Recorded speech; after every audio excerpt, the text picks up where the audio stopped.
నమస్తే welcome to స్వతంత్ర news నేను మాదిరి ముందుగా బులెటిన్ హెడ్లైన్స్ చూద్దాం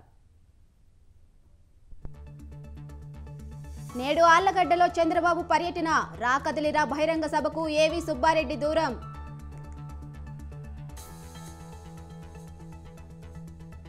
కొనసాగుతున్న వైసీపీ ఇన్ఛార్జీల కసరత్తు 29 స్థానాల్లో ఇన్ఛార్జీల నియామకంపై ఫోకస్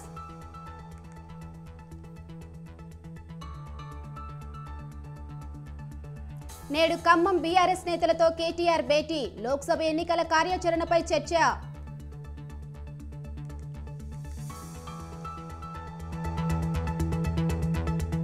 నేడు ఏసీబీ కోర్టులో రెడ్ బుక్ అంశంపై విచారణ ఇప్పటికే నారా లోకేష్ కు నోటీసులు జారీ చేసిన సిఐడి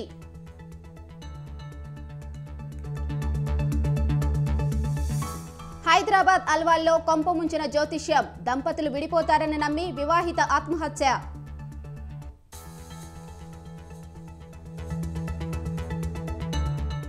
అమెరికాలోని టెక్సాస్లో రోడ్డు ప్రమాదం ఖమ్మం జిల్లాకు చెందిన సాయి రాజీవ్ రెడ్డి మృతి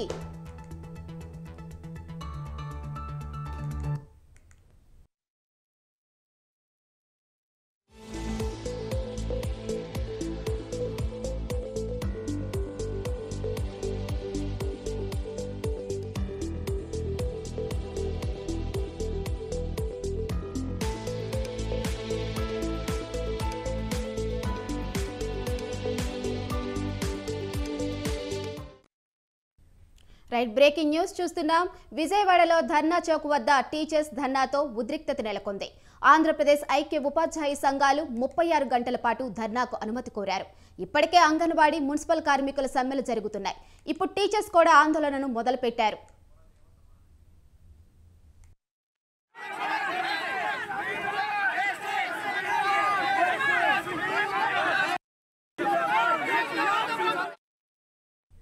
తమ సమస్యలు పరిష్కరించాలని డిమాండ్ చేస్తూ ఉపాధ్యాయ సంఘాలు చలో విజయవాడకు పిలుపునిచ్చాయి. హామీలు అమలు చేయకుండా ప్రభుత్వం మోసం చేసిందంటూ 36 గంటల పాటు నిరసన చేపడుతున్నట్లు ప్రకటించారు. ప్రతి నెల 1న జీతాలు చెల్లించాలని 18,000 కోట్ల ఉపాధ్యాయుల సొమ్ము ఉద్యోగుల సంక్షేమానికి ఖర్చు చేయాలని డిమాండ్ చేశారు.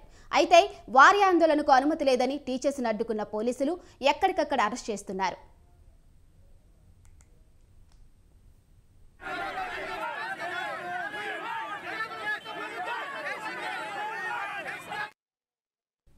ముందస్తు అనుమతి లేకుండా ధర్నా చేస్తే చట్టపరమైన చర్యలు తీసుకోబడతాయని పోలీసులు హెచ్చరించారు. విజయవాడలో సెక్షన్ 30, 144 అమలు చేస్తున్నారు. విజయవాడ రైల్వే స్టేషన్ వద్దకు పోలీసులు భారీగా చేరుకున్నారు.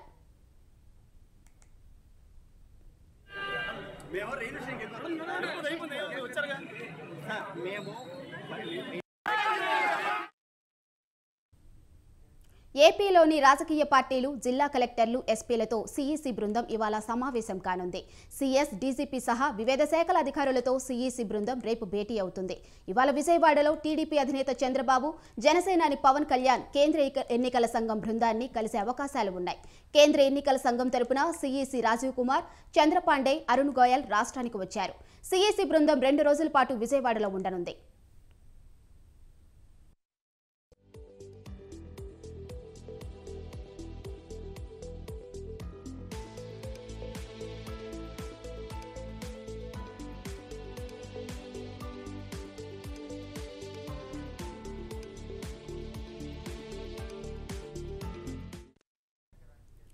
ఇక ఇదే అంశంపై మరింత సమాచారం మా ప్రతినిధి సంతోష్ ఫోన్లో అందిస్తారు. సంతోష్, కేంద్ర ఎన్నికల బృందం ఏపీలో పర్యటిస్తున్న దీనిపై అప్డేట్స్ ఏంటి? థ్యాంక్ యూ మాదిరి. ఏదైతే కేంద్ర ఎన్నికల కమిషనర్ రాజీవ్ కుమార్ బృందం అయితే కనుక ఈరోజు ఒక ప్రైవేట్ హోటల్లో అయితే కనుక రాజకీయ నేతలతో సమావేశం అయితే కనుక నిర్వహిస్తూ ఉన్నారు. ముఖ్యంగా చూసుకున్నట్లయితే కనుక ఇప్పటికే వైసీపీ పార్టీ నుంచి ఎంపీ విజయసాయిరెడ్డి అయితే హాజరవడం కూడా జరిగింది. మరోవైపు చూసుకున్నట్లయితే కనుక కీలకమైనటువంటి నేతలు ఏదైతే అధినేత టీడీపీ అధినేత చంద్రబాబు నాయుడు, అదేవిధంగా జనసేన అధినేత పవన్ కళ్యాణ్ సైతం కూడా ఇటు ఈ సమావేశానికి అయితే హాజరవుతూ ఉన్నారు. ముఖ్యంగా చూసుకున్నట్లయితే కనుక ఈ ఎన్నికల బృందానికి ఏదైతే దొంగ ఓట్లు ఉన్నాయో ఆ దొంగ ఓట్ల నమోదు ప్రక్రియ అయితే కనుక గుర్తించాలి. శరవేగంగా అయితే కనుక రాష్ట్రంలో చాలా వరకు కూడా దొంగ ఓట్లు అనేది కూడా నమోదు చేశారు. వీటన్నిటిని కూడా వెంటనే తొలగించాలంటూ కూడా ఫిర్యాదులు చేస్తూ ఉన్నారు. ముఖ్యంగా చూసుకున్నట్లయితే కనుక ఇప్పటికే దాదాపు 8 పార్టీలకి నాయకులకి అయితే కనుక ఆహ్వానం అందించడం కూడా జరిగింది. ఈ నేపథ్యంలోనే ఇటు బీజేపీ పార్టీ నుంచి నాయకులు అయితే కనుక హాజరవడం కూడా జరుగుతూ ఉంది. అయితే ముఖ్యంగా చూసుకున్నట్లయితే కనుక ఇటు కాంగ్రెస్ పార్టీ, బీజేపీ, అదేవిధంగా బీఎస్పీ పార్టీలు, ప్రజాశాంతి పార్టీ అధినేత కేఏ పాల్ సైతం కూడా హాజరవడం కూడా జరిగింది. ఏదైతే రాష్ట్రంలో నెలకొన్నటువంటి ఓటర్ల నమోదు ప్రక్రియపైనే ఎక్కువగా కాన్సన్ట్రేషన్ చేసినట్టు కూడా తెలుస్తూ ఉంది. ఎందుకంటే సార్వత్రిక ఎన్నికల రానున్న ఇంకా 2-3 నెలల నేపథ్యంలోనే ఎక్కువగా అయితే కనుక కాన్సన్ట్రేషన్ చేయాలంటూ కూడా ఇటు ఎన్నికల సంఘానికి సూచించినట్టు కూడా తెలుస్తూ ఉంది. ముఖ్యంగా ఇప్పుడు చూసుకున్నట్లయితే కనుక ఇప్పటికే విజయసాయిరెడ్డి ఏదైతే కేంద్ర ఎన్నికల కమిషనర్ బృందంతో అయితే కనుక సమావేశం అవడం కూడా జరుగుతూ ఉంది. ఏదేమైనప్పటికీ ఈ సమావేశంలో కొన్ని కీలకమైనటువంటి సమీక్షలు అయితే నిర్వహిస్తూ ఉన్నారు. అంతేకాకుండా జిల్లా ఎస్పీతో పాటు అదేవిధంగా జిల్లా యంత్రాంగమైనటువంటి కలెక్టర్లు వీరితో పాటు సిఎస్సి సైతం కూడా ఒక దిశానిర్దేశం అనేది కూడా చేయనున్నట్టు కూడా తెలుస్తూ ఉంది. ముఖ్యంగా రాష్ట్రంలో నెలకొన్నటువంటి ఇటు అధికార పార్టీ కావచ్చు, అదేవిధంగా ప్రతిపక్ష పార్టీ కావచ్చు, ఇరువురు కూడా ఎక్కువగా దొంగ ఓట్ల నమోదు అనే దానిపై అయితే కనుక ఎక్కువ ఫిర్యాదు గతంలో చేసిన నేపథ్యంలో వీటిపై అయితే కనుక ఎక్కువగా కాన్సన్ట్రేషన్ చేస్తున్నట్టు కూడా తెలుస్తూ ఉంది. అంతేకాకుండా ఏదైతే శాంతి భద్రతల దృష్ట్యా కూడా ఎటువంటి నిర్ణయాలు తీసుకుంటున్నారు అన్న దానిపై అయితే కనుక ఇటు ఎస్పీలు, జిల్లా స్థాయి ఎస్పీలతో కావచ్చు, అదేవిధంగా కమిషనరేట్ కావచ్చు, వీరితో పాటు ప్రముఖంగా అయితే కనుక చర్చించినట్టు కూడా తెలుస్తూ ఉంది. ఈ 2 రోజులు జరిగేటువంటి ఈ సమీక్షలో భాగంగా మొదటి రోజు అయితే కనుక రాజకీయ నాయకులతోటి సమావేశం అవుతున్న నేపథ్యంలో ఎంతో ఉత్కంఠ నెలకొందనే చెప్పుకోవచ్చు. ఇప్పటికే ఇటు చంద్రబాబు నాయుడు, జనసేన అధినేత పవన్ కళ్యాణ్ సైతం కూడా మరికొద్ది సేపట్లోనే ఇటు కేంద్ర ఎన్నికల సంఘాన్ని కూడా కలవనున్నట్టు కూడా తెలుస్తూ ఉంది. మరొక ఇప్పటికే కూడా చూసుకున్నట్లయితే కనుక టీడీపీ అధినేత చంద్రబాబు నాయుడు కూడా ఇటు హోటల్కి చేరుకుంటున్న దృశ్యాలు అయితే కనుక ఇప్పుడు రానున్నట్టు కూడా తెలుస్తూ ఉంది. ఏదేమైనప్పటికీ ఈ కీలకమైనటువంటి సమావేశంలో అయితే కనుక ఫిర్యాదులు అనేది కూడా వెల్లువెత్తుతున్నట్టు కూడా తెలుస్తూ ఉంది. గతం నుంచి కూడా ఇక్కడ సిఇఓ సైతం కూడా కొన్ని అయితే కనుక ఇన్స్ట్రక్షన్స్ ఇవ్వడం కూడా జరిగింది. దొంగ ఓట్లు భారీగా ఉన్నాయి, అందుకే వాటిని తొలగించి ఏదైతే చనిపోయిన వారి అనంతరం కూడా వారి ఓట్లను తొలగించలేదు, వీటిని అయితే కనుక దొంగ ఓట్లుగా కూడా వీరు ప్రక్రియను అనేది కూడా చేస్తూ ఉన్నారు అన్న దానిపై అయితే కనుక ఎక్కువ కాన్సన్ట్రేషన్ చేస్తూ ఉంది. దీనిపై అయితే కనుక సిఎస్కి దిశానిర్దేశం చేస్తున్నట్టు కూడా తెలుస్తూ ఉంది. ప్రస్తుతం చూసుకున్నట్లయితే కనుక మరి ఇప్పుడే ఏదైతే టీడీపీ అధినేత చంద్రబాబు నాయుడు సైతం కూడా ఇక్కడ హోటల్కి వస్తున్నట్టు దృశ్యాలు అయితే కనుక మనం చూడొచ్చు. ఏదైతే మరికొద్ది సేపట్లోనే ఇటు కీలకమైనటువంటి సమావేశం అయితే జరుగుతుందనే చెప్పుకోవచ్చు. ఇప్పటికే అధికార పార్టీకి సంబంధించినటువంటి ఎంపీ విజయసాయిరెడ్డి సైతం కూడా ఇటు లోపల ఉన్న నేపథ్యంలో ఇప్పుడు టీడీపీ అధినేత చంద్రబాబు నాయుడు సైతం కూడా ఇప్పటికే ఇక్కడ హోటల్కి చేరుకోవడం కూడా జరుగుతోంది. మనం ప్రస్తుతం చూసుకున్నట్లయితే కనుక దృశ్యాల్లో చూడొచ్చు. ఇప్పటికే చంద్రబాబు నాయుడు లోపలికి వెళ్తున్నటువంటి దృశ్యం అయితే కనుక మనం ఇప్పుడు విజువల్లో చూడొచ్చు. ఏదేమైనప్పటికీ ఇప్పుడు ఇంకా జనసేన అధినేత పవన్ కళ్యాణ్ సైతం కూడా ఇప్పుడు రానున్నట్టు కూడా తెలుస్తూ ఉంది. ఏదేమైనప్పటికీ ఇటు కీలకమైనటువంటి ఫిర్యాదులు అనేది కూడా ఈరోజు వెల్లువెత్తుతున్న పరిస్థితుల్లో ఇప్పుడు సిఈసి ఏ విధమైనటువంటి నిర్ణయాలు చేయబోతుంది, అదేవిధంగా సిఎస్కి ఎటువంటి దిశానిర్దేశం చేయబోతుంది, అంతేకాకుండా ఎస్పీలకి ఏ విధంగా దిశానిర్దేశం చేస్తుంది అన్న దానిపై అయితే కనుక తీవ్ర ఉత్కంఠ కొనసాగుతుందని చెప్పుకోవచ్చు. ఈ 2 రోజులు అనేది కూడా ఎంతో కీలకమైనటువంటి సమావేశాలు, సమీక్షలను నిర్వహిస్తున్నట్టు కూడా తెలుస్తూ ఉంది. ఇప్పటికే మొదటి రోజు రాజకీయ నాయకులతో చర్చించిన అనంతరం కూడా ఇటు ఇంకా కలెక్టర్లకి, జిల్లా యంత్రాంగానికి, అదేవిధంగా కేంద్ర ఏదైతే ఇటు సార్వత్రిక ఎన్నికల్లో ముఖ్యంగా చూసుకున్నట్లయితే కనుక ఏదైతే శాంతి భద్రతల దృష్ట్యా ఏ విధమైనటువంటి నిర్ణయాలు తీసుకోబోతున్నారా అన్న దానిపై అయితే కనుక చర్చిస్తున్నట్టు కూడా తెలుస్తూ ఉంది. ముఖ్యంగా ఇప్పటికే అధికార పార్టీ చేస్తున్నటువంటి దొంగ ఓట్ల ప్రక్రియను అరగట్టాలంటూ కూడా ఒక పక్క ప్రతిపక్షం చెప్తా ఉంది. మరోవైపు చూసుకున్నట్లయితే గతం నుంచి కూడా ఈ దొంగ ఓట్లు అనేవి ఉన్నాయి, గత ప్రభుత్వం చేసినటువంటి తప్పిదాలే, వీటన్నిటిని కూడా ఇప్పుడు మేము వీటన్నిటిని చేర్పులు చేస్తున్నాము అంటూ కూడా అధికార పార్టీ చెప్తా ఉన్నారు. ఏదేమైనప్పటికీ చూసుకున్నట్లయితే కనుక ఈ 2 రోజు సమీక్ష అనేది కూడా ఎంత కీలకంగా మారబోతుందనే చెప్పుకోవచ్చు. ఇప్పటికే ప్రజాశాంతి పార్టీ అధినేత కేఏ పాల్ సైతం కూడా కొన్ని కీలకమైనటువంటి వ్యాఖ్యలు చేయడం కూడా జరిగింది. దొంగ ఓట్లపైన కూడా మేము ఫిర్యాదు చేసామంటూ కూడా ఆయన చెప్పుకొచ్చారు. Madhuri. Right, thank you Santosh.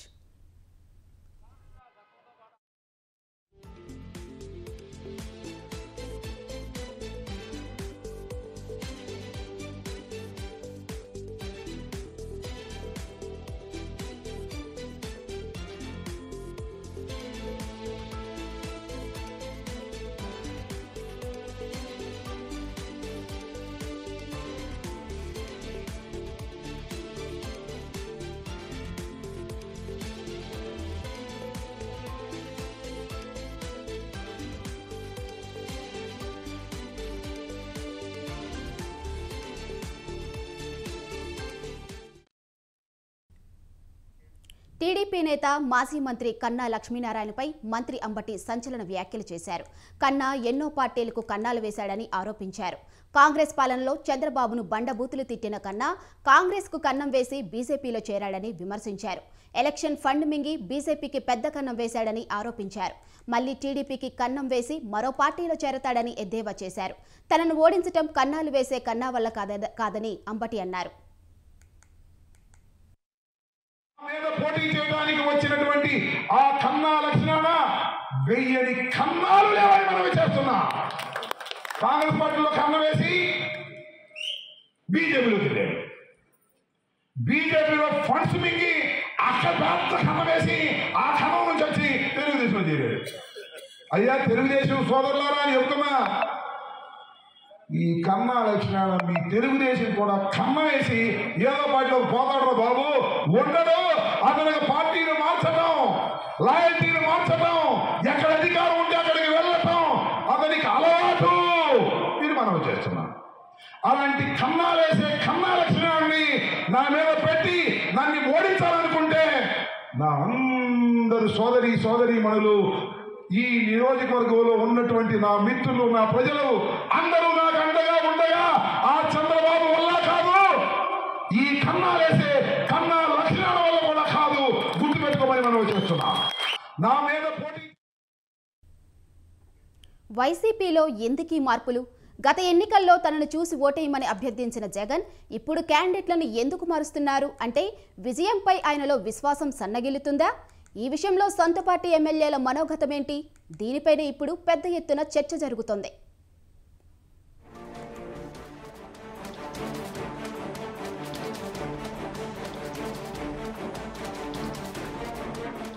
వచ్చే ఎన్నికల్లో విజయం మాదే, వైనాట్ 175 అంటూ గత కొద్ది రోజుల క్రితం వరకు బల్లగుద్ది మరీ చెప్పిన వైసీపీ అధినేత సీఎం వైఎస్ జగన్ ఇప్పుడు కంగారు పడుతున్నారా అంటే అవుననే సమాధానమే వినిపిస్తోంది. 2019 ఎన్నికల్లో తనను చూసి ఓటేయండి, ఒక్క ఛాన్స్ ప్లీజ్ అంటూ ఓటర్లను అభ్యర్థించిన జగన్ ఇప్పుడు మాత్రం భారీ స్థాయిలో ఎమ్మెల్యేలను మార్చడంపై సొంత పార్టీలోనే నిరసన సెగలు వెల్లువెత్తుతున్నాయి.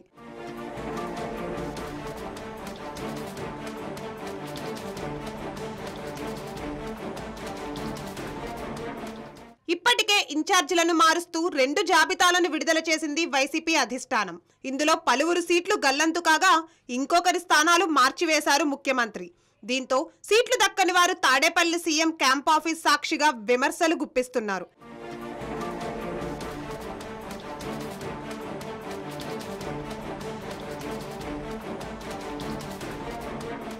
మరికొందరైతే అసలు ఈ మొత్తం వ్యవహారంలో తప్పంతా తమ అధినేతదే అంటున్నారు. పాలనలో తమకు ఏమాత్రం ప్రాధాన్యం లేకుండా చేసి ఇప్పుడు మమ్మల్ని మారుస్తామనడం ఏ విధంగా సమంజసం అంటూ ప్రశ్నిస్తున్నారు. అదే సమయంలో తమకు కనీసం ముఖ్యమంత్రి అపాయింట్మెంట్ సైతం దక్కలేదన్న విషయాన్ని తాపీగా చెప్తున్నారు.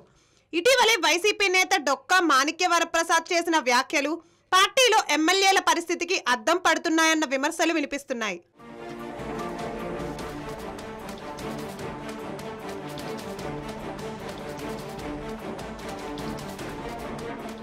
ఇంకొందరైతే మరో అడుగు ముందుకేసి సజ్జల విజయసాయిరెడ్డి, వేమిరెడ్డిపై విమర్శలు గుప్పిస్తున్నారు.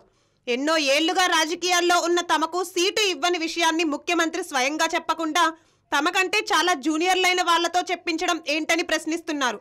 అదే సమయంలో ఎస్సీ, ఎస్టీ, మైనారిటీ, బీసీలు అంతా తమ వైపే ఉన్నారని సీఎం చెబుతున్నప్పుడల్లా ఇలా అభ్యర్థుల్ని మార్చాల్సిన అవసరం ఏమొచ్చిందని విమర్శిస్తున్నాయి విపక్షాలు.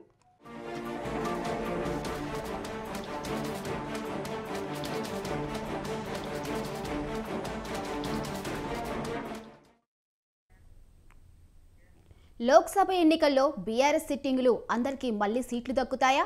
పార్లమెంటు స్థానాలకు సంబంధించిన సమీక్ష సమావేశాల సందర్భంగా కేటీఆర్ చేసిన వ్యాఖ్యలు దేనికి సంకేతం?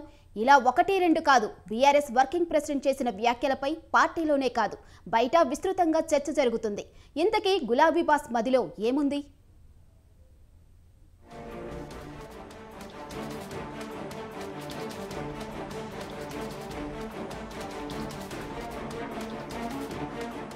పార్లమెంటు ఎన్నికలు బీఆర్ఎస్ కు అత్యంత ప్రతిష్టాత్మకంగా మారాయి. వరుసగా 2 సార్లు రాష్ట్రంలో అధికారం చేపట్టిన గులాబీ పార్టీ హ్యాట్రిక్ విజయంపై ప్రజలు నీళ్లు చల్లారు. ఫలితంగా కాంగ్రెస్ పార్టీ మొన్నటి శాసనసభ ఎన్నికల్లో అధికారంలోకి వచ్చింది. ఈ నేపథ్యంలోనే మరో 3 నెలల్లో ఎంపీ ఎన్నికలు జరగనున్నాయన్న ప్రచారం సాగుతోంది. దీంతో ఎట్టి పరిస్థితుల్లోనూ మెజార్టీ పార్టీలు సాధించాలన్నదే ఇప్పుడు గులాబీ పార్టీ ముందున్న ఏకైక లక్ష్యం.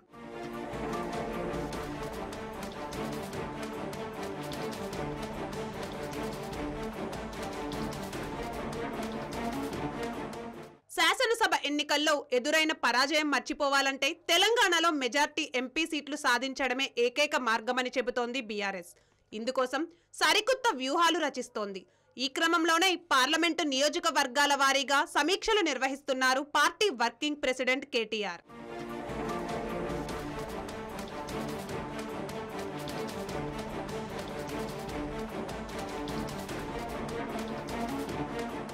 ఇంతవరకు బాగానే ఉన్న లోక్సభ ఎన్నికల కోసం నిర్వహిస్తున్న సమీక్షల సందర్భంగా కేటీఆర్ చేసిన వ్యాఖ్యలు ఇప్పుడు పార్టీ వర్గాల్లో కలకలం రేపుతున్నాయి. మొన్నటి అసెంబ్లీ ఎన్నికల్లో సిట్టింగ్ అభ్యర్థుల్లో కొందరిని మార్చి ఉంటే బాగుండేది అంటూ కామెంట్ చేశారు బీఆర్ఎస్ వర్కింగ్ ప్రెసిడెంట్. అదే సమయంలో శాసనసభ ఎన్నికల్లో జరిగిన పొరపాట్లను ఈసారి లోక్సభ ఎన్నికల్లో పునరావృతం కానీయమంటూ చెప్పుకొచ్చారు. నియోజకవర్గాల వారీగా ఈరోజు పార్లమెంటు నియోజకవర్గాల వారీగా ఇక్కడ సమీక్ష సమావేశాలు ప్రతి నియోజకవర్గం నుండి ఒక 70-75 మంది ముఖ్యులు, మొత్తం కలిపితే పార్లమెంట్ కి 500 మంది ముఖ్యులతో 500 నుంచి 600 మంది ముఖ్యులతో ఇక్కడ సమావేశాలు జరుగుతాయి. తదనంతరం ఫాలో అప్ గా మరి ఎందుకంటే ఈ సమావేశాలు 17 నియోజకవర్గాల్లో కూడా జరుగుతాయి కాబట్టి రాబోయే సంక్రాంతి తర్వాత కూడా ఒక 4-5 రోజులు మీటింగ్లు కొనసాగుతాయి. తదనంతరం క్షేత్రస్థాయిలో నియోజకవర్గాల వారీగా కూడా విస్తృత స్థాయి కార్యకర్తల సమావేశాలు కూడా పార్లమెంటు ఎన్నికలకు సంబంధించి సన్నాహక సమావేశాలు కూడా పెట్టుకుంటాం. కేటీఆర్ వ్యాఖ్యల్ని విశ్లేషిస్తూ రానున్న పార్లమెంట్ ఎన్నికల్లో పలువురు సిట్టింగ్లకు ఈసారి సీట్లు దొరకడం కష్టమేనని ఆయన చెప్పకనే చెప్పారన్న అభిప్రాయం రాజకీయ వర్గాల్లో వినిపిస్తోంది. నిజానికి బీఆర్ఎస్ పార్టీ ఇప్పుడిలా ఆలోచించడం వెనుక పెద్ద కారణమే ఉంది. మొన్నటి ఎన్నికల్లో గులాబీ పార్టీ ఓటమి తర్వాత మేధావులు, రాజకీయ విశ్లేషకులు బీఆర్ఎస్ ఓటమికి చెప్పిన కారణాల్లో ప్రధానమైనది అభ్యర్థులను మార్చకపోవడం. పలువురు సిట్టింగ్లపై తీవ్ర వ్యతిరేకత ఉందని తెలిసిన బీఆర్ఎస్ అధిష్టానం మళ్లీ దాదాపుగా పాత వాళ్లకే పట్టం కట్టింది. ఇదే శాపంగా మారిందన్న వాదన బలంగా వినిపించింది. అయితే 12 నియోజకవర్గాల్లో వివిధ కారణాలతో ఇతర నేతలను బరిలో దింపగా వారిలో 9 మంది గెలవడం కూడా ఈ వాదనలకు బలం చేకూరుస్తోంది. దీంతో పార్లమెంటు ఎన్నికల్లో ఎట్టి పరిస్థితుల్లోనూ పొరపాట్లకు తావునివ్వద్దని గులాబీ బాస్ ఆలోచిస్తున్నట్లుగా ప్రచారం సాగుతోంది. అందులో భాగంగానే కేటీఆర్ ఇలాంటి వ్యాఖ్యలు చేశారన్న టాక్ వినిపిస్తోంది.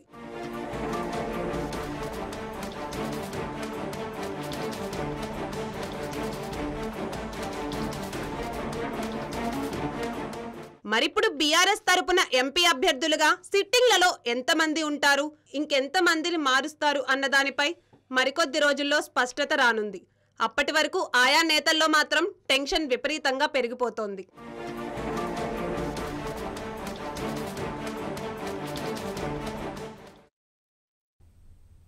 మహిళలకు ఉచిత బస్సు ప్రయాణంతో ఆటో డ్రైవర్లు నష్టపోతున్నామని ఆటో డ్రైవర్లు ఆవేదన వ్యక్తం చేస్తున్నారు.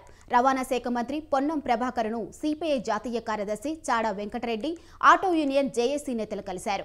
ఉచిత బస్సు ప్రయాణంతో ఆటో డ్రైవర్లు ఆర్థికంగా నష్టపోయి ఇళ్లు గడవటం కష్టంగా ఉందన్నారు. ఆటో కార్మికుల సమస్యలు వెంటనే పరిష్కరించాలని పొన్నం ప్రభాకర్ను కోరారు. ఆటో డ్రైవర్లకు తమ ప్రభుత్వం వ్యతిరేకం కాదని, త్వరలో సమస్యలు పరిష్కరిస్తామని మంత్రి హామీ ఇచ్చారు.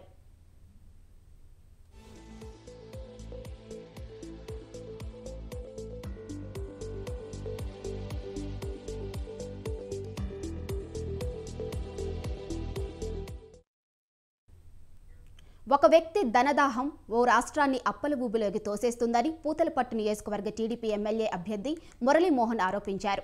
ఒక్క అవకాశం ఇస్తే రాష్ట్రాన్ని అభివృద్ధి చేసి చూపిస్తానన్న వ్యక్తి మాటలు నమ్మి రాష్ట్రం బలైపోవలసిన పరిస్థితి వచ్చిందన్నారు.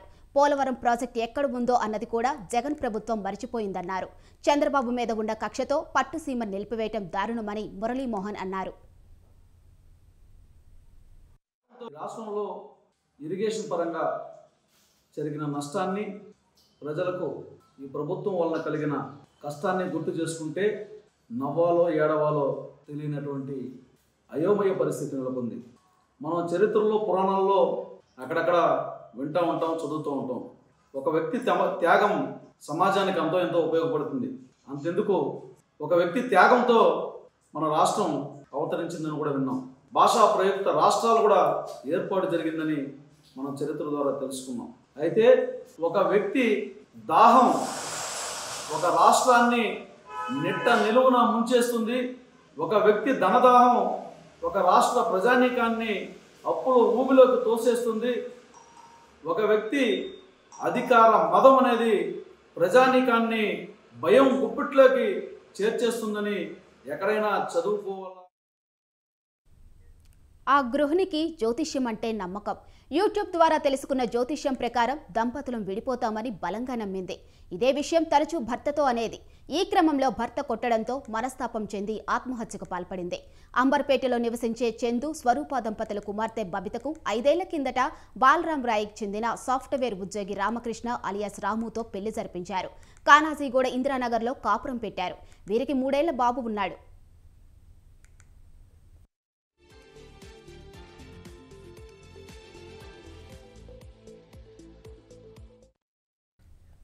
ఆదివారం కుమారుడి పుట్టినరోజు వేడుకలు ఘనంగా నిర్వహించారు. బంధుమిత్రులంతా హాజరయ్యారు. బబిత తల్లిదండ్రులు హాజరు కాలేదు. సోమవారం ఉదయం భర్త విధులకు వెళ్లాడు. తరువాత 2 గంటలకు అంగన్వాడీ కేంద్రం నుంచి వచ్చిన చిన్నారి తన తల్లి ఇంట్లో ఫ్యానుకు వేలాడుతుండటం చూసి కింద పోర్షన్లో బాబాయికి చెప్పాడు. వెంటనే ఓ ప్రైవేట్ ఆసుపత్రికి తరలించగా అప్పటికే ఆమె మృతి చెందింది.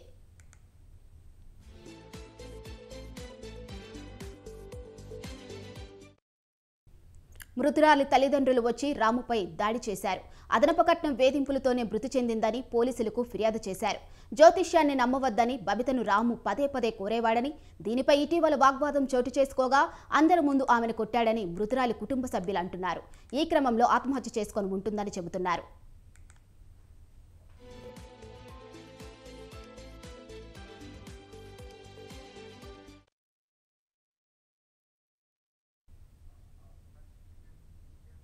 గుంటూరు జిల్లాలో మట్టి దొంగలు రెచ్చిపోతున్నారు. తూళ్లూరు మండలం వెంకటపాలెంలో రైతులకు ఇచ్చిన ఫ్లాట్లలో అక్రమంగా మట్టి తవ్వుతూ ఉండగా గ్రామస్తులు పట్టుకున్నారు. ఉద్దండు రాయనపాలెం గ్రామానికి చెందిన కొందరు వ్యక్తులు అక్రమంగా మట్టి తరలిస్తున్నారని రైతులు ఆరోపిస్తున్నారు. రైతులు సమాచారం ఇవ్వడంతో సంఘటనా స్థలానికి చేరుకున్న పోలీసులు జేసీబీ టిప్పర్ను స్వాధీనం చేసుకున్నారు. అధికారులు వెంటనే స్పందించి చర్యలు తీసుకోవాలని, లేకంటే పెద్ద ఎత్తున ఆందోళనకు దిగుతామని రైతులు హెచ్చరించారు.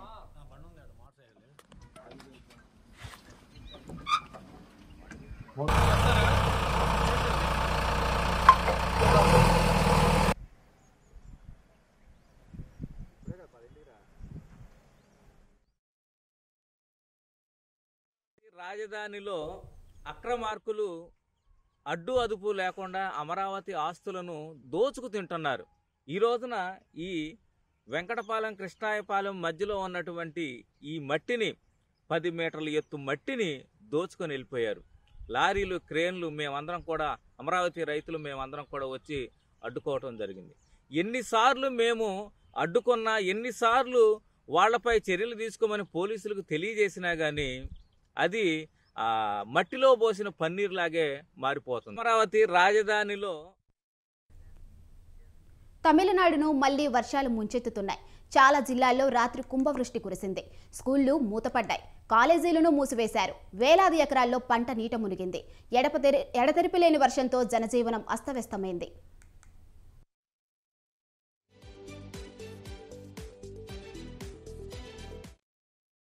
కావేరీ డెల్టా కింద ఉత్తర కోస్తా జిల్లాలోనూ కోతకు సిద్ధంగా ఉన్న వరి పంట నీట మునిగింది. రైతులు గగ్గోలు పెడుతున్నారు. ఎడతెరిపిలేని వర్షంతో స్కూళ్లను మూసివేశారు. పంట నష్టపోయిన రైతులను రాష్ట్ర ప్రభుత్వం ఆదుకోవాలని, తగిన నష్టపరిహారం ఇవ్వాలని అన్నా డీఎంకే నేత ఎరప్పాడి పళనిస్వామి విజ్ఞప్తి చేశారు.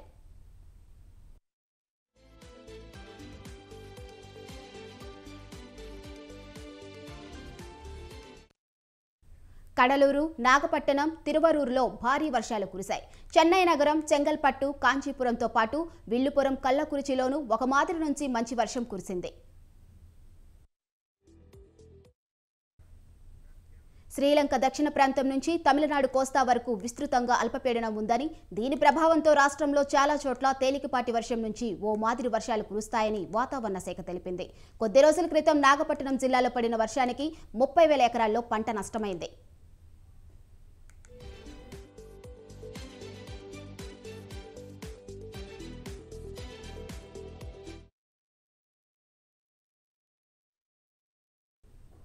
బంగారం కొనుగోలు చేయాలని భావించే వారికి పసిడి ధరలు ఊరటనిస్తున్నాయి. తాజాగా బంగారం ధరలు భారీగా తగ్గాయి. హైదరాబాద్ మార్కెట్లో ఇవాళ 10 గ్రాముల 24 క్యారెట్ల బంగారం ధర 220 రూపాయలు తగ్గి 63,050 రూపాయలుగా నమోదైంది. అదే సమయంలో 10 గ్రాముల 22 క్యారెట్ల బంగారం ధర 200 రూపాయలు తగ్గి 57,800గా పలుకుతుంది. ఇక వెండి ధరలు కూడా తగ్గుదలగా నమోదయ్యాయి. కేజీ వెండి ధర 77,800గా నమోదైంది.